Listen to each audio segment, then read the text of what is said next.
हालात जब तक बद से बदतर नहीं हो जाते तब तक ये अंदाज़ा लगाना मुश्किल होता है कि हम किस दौर से गुजर रहे हैं।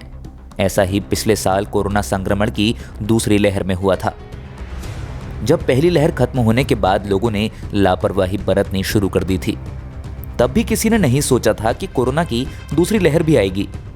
लेकिन वो लहर आई और ऐसी आई कि हजारों लाखों जिंदगियों पर भारी पड़ गई। ऑक्सीजन की कमी से लेकर अस्पतालों में बेड की व्यवस्था ना होना, उत्तराखंड ने ये सब कुछ झेला था। हल्द्वानी के सुशीला तिवारी अस्पताल में भी हालात बेहद खराब थे। अस्पताल में कोरोना संक्रमितों के शवों को देखना आज भी हर किसी के दिल को दुखाता है।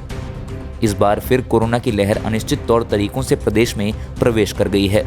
पूरे नैनीताल जिले में एक बार फिर से हालात नियंत्रण से बाहर हो सकते हैं, बशर्ते लोगों को लापरवाही से तौबा करनी होगी। एक हफ्ते में नैनीताल में मिले करीब 3,500 मामले।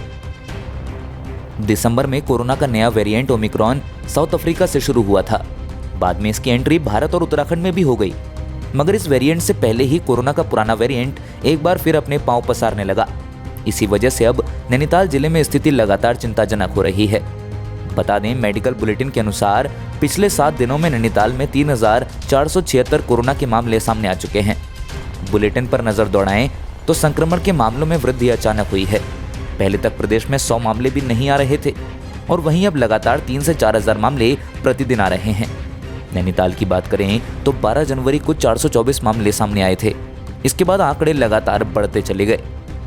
13 जनवरी को 431, 14 जनवरी को 494, तो 15 जनवरी को सभी रिकॉर्ड टूट गए। इस दिन 719 मामले सामने आए थे। हालांकि 16 जनवरी को 188 मामले सामने आने के बाद चिंता से थोड़ी राहत मिली, मगर एक बार फिर 17 जनवरी को 546 और 18 जनवरी को 644 मामले सामने आने के बाद प्रशासन, शासन के साथ साथ आमजनों में भी टेंशन बढ़ गई है। सुशीला तिवारी अस्पताल में चिंता बढ़ी। कोरोना संक्रमण बढ़ने के बाद कुमाऊं का सारा दबाव बार बार हल्द्वानी स्थित सुशीला तिवारी अस्पताल पर आ जाता है। इस बार फिर से संक्रमण तेजी से आगे बढ़ रहा है। नैनीताल जिला प्रदेश में संक्रमण को लेकर नंबर 1 पर पहुंच गया है।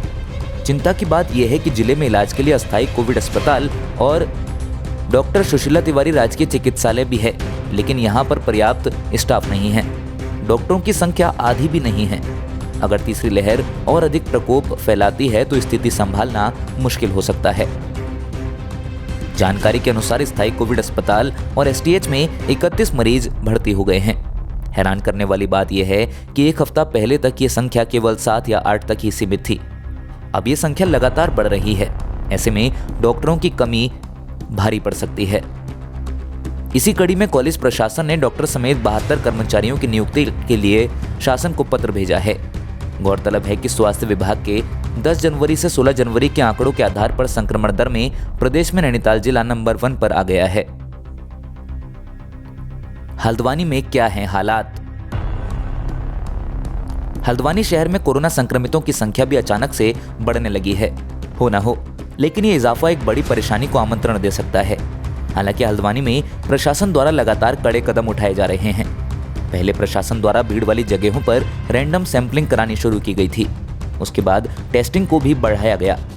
अब जब हालात बेकाबू होते नजर आए तो बीते दिन प्रशासन ने शनिवार को पूर्णबंदी लागू करने का फैसला भी कर लिया। बता दें, हल्द्वानी शहर में मौजूदा वक्त में 10 नए माइक्रो कंटेनमेंट जोन और बनाए गए हैं। इन इलाकों में लोगों की आवाजाही पर पूरी तरीके से पाबंदी लगा दी गई है और लोगों को कोविड-19 की गाइडलाइन का सख्ती से पालन करने की हिदायत भी दी गई है। उल्लेखनीय है कि शहर में अब तक 42 कंटेनमेंट जोन बनाए गए हैं, जिनमें से 8 कंटेनमेंट क्षेत्रों को कोविड की पाबंदियों से मुक्त भी कर दिया गया है।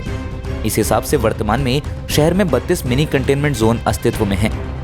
जिन क्षेत्रों को माइक्रो कंटेनमेंट जोन घोषित किया गया है उनमें भगत, देशराज कॉलोनी पीली कोठी, मथुरा विहार निकट SR petrol pump, Nawabi road, Vikaspuri गली नंबर 1, कलावती कॉलोनी चौराहा Nawabi road, Dwarkapuri phase 2 RTO road गली, नैनवाल जनरल स्टोर के पास गली नंबर 5, ऊंचा पुल निकट Joshi general store, line number 5, CMD colony Rampur road, Durgapal garden निकट सिंथिया स्कूल मुखानी, कृष्णा विहार चंबल पुल के पास मल्ली बमौरी, रॉयल एनक्लेव निकट हाइडल ऑफिस, गिरिजा विहार, कमलुआगंज शामिल हैं।